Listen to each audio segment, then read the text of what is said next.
चीज़ बताई कि इसका ई-विंग सार्कोमा है। ई-विंग सार्कोमा एक हड्डी के प्रकार का कैंसर होता है। एक ही चीज़ बताई कि इसका एक ही इलाज है कि पहले कीमो देंगे और कीमो के बाद बच्चे का जो जिस अंग पे कैंसर है उस अंग को पूरा बाहर कर देंगे। ये मतलब आजीवन अपाहिज हो जाता है क्योंकि कूल्हे की हड्डी का मामला था मेन। जब मैंने इलाज शुरू किया था तो इलाज होने के बाद 8 नवंबर को मैंने टेस्ट कराया है। इस टेस्ट में गांठ जो है बिल्कुल 0 हो गई है।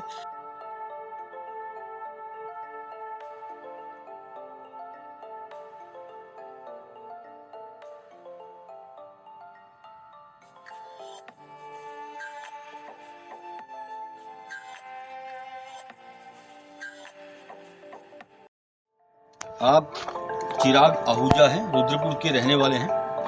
ये इनकी बेटी है काव्या। ये कितने साल की? 3 साल की?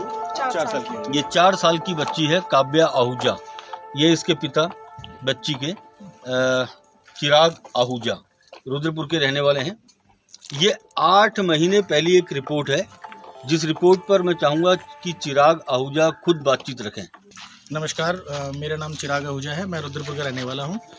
11 मई 2021 को मेरे बच्चे की जांघ में, थाइस में पेन होता था, तो मैंने लोकल डॉक्टर्स को दिखाया तो उनको कुछ समझ नहीं आया। उन्होंने टेस्ट वगैरह कराया तो उसमें आया कि कूल्हे की हड्डी के ऊपर गांठ है। वो गांठ किस टाइप की है वो हम लोग पहले क्लियर नहीं कर पाए, तो हम लोग इसको दिल्ली लेके गए। मैं दिल्ली में इस जगह दिखाया तो उन्होंने एक ही चीज़ बताई कि इसका ई-विंग सार्कोमा है। ई-विंग सार्कोमा एक हड्डी के प्रकार का कैंसर होता है। और उन्होंने सबने सारे डॉक्टर्स ने एक ही चीज़ बताई कि इसका एक ही इलाज है कि पहले कीमो देंगे और कीमो के बाद बच्चे का जो जिस अंग पे कैंसर है उस अंग को पूरा बाहर कर देंगे। तो उससे क्या रिजल्ट आता कि हम लोगों का बच्चा जो है, ये छोटा बच्चा, ये मतलब आजीवन अपाहिज हो जाता क्योंकि कूल्हे की हड्डी का मामला था मेन। और कूल्हे की हड्डी निकलने के बाद आप समझ सकते हैं कि बच्चा किस टाइप से चलता बैठता। तो हम लोगों ने वहाँ कीमो भी कराई। इसको बच्चे को 6 साइकिल की कीमो भी हो गई थी। फिर मुझे यहीं बुरहानी रुद्रपुर लोकल में मेरे रिश्तेदार हैं, उन्होंने मुझे बताया वैद्य जी के बारे में। मैं यहाँ आया और मैं पिछले 5 महीने से यहाँ इलाज बच्चे का करा रहा हूँ। और आप देख सकते हैं, रिपोर्ट्स भी आपने देखी होंगी कि 28 मई 2021 को जब इसका पहला टेस्ट हुआ था तो उसमें 8 सेंटीमीटर की बच्चे को गांठ थी। और उसके बाद एक टेस्ट फिर हुआ अगस्त में, उसमें भी 6 सेंटीमीटर की गांठ बच्चे को थी। लेकिन उसके बाद जब मैंने यहाँ का इलाज शुरू किया था तो इलाज होने के बाद 8 नवंबर को मैंने टेस्ट कराया है। इस टेस्ट में गांठ जो है बिल्कुल 0 हो गई है गांठ। और डॉक्टर ने मुझे जब टेस्ट कराया था बच्चे का तो डॉक्टर ने मुझे अपने केबिन में 3 बार मुझे बुलाया। और जब इसका पेट स्कैन हो रहा था बच्चे का तो भी डॉक्टर आपस में कंसल्ट कर रहे थे कि इसके अंदर तो कुछ है ही नहीं। इस टाइप का मैंने खुद फील किया क्योंकि मैं उस रूम के अंदर मौजूद था।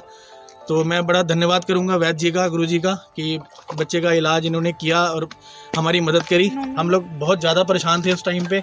अगर शायद मुझे नहीं पता लगता तो आज मेरा बच्चा बेड पे होता हमेशा के लिए। मैं बहुत बहुत धन्यवाद करना चाहूँगा। ये रिपोर्ट, जो ये वाली रिपोर्ट है, ये रिपोर्ट मई 28 की है। मई 28 2021 की है जब बच्चे का इलाज शुरू हुआ था। इसमें 8 सेंटीमीटर की गांठ हो रही है और ये 8 नवंबर 2021 की रिपोर्ट लाइट है। ये गांठ है ना? ये गांठ है, ये गांठ है जी। और ये 8 नवंबर की रिपोर्ट आई है। रिपोर्ट के अंदर डॉक्टर्स का कहना है कि इस जो कैंसर के सेल्स हैं वो इसके अंदर बिल्कुल डेड हैं, इस टाइम एक्टिव नहीं है। और इसमें गांठ नहीं दिखाई, इसमें बिल्कुल गांठ नहीं है, आप देख सकते हैं। बिल्कुल ये रिपोर्ट है। बहुत सुंदर, बहुत सुंदर, बहुत बढ़िया।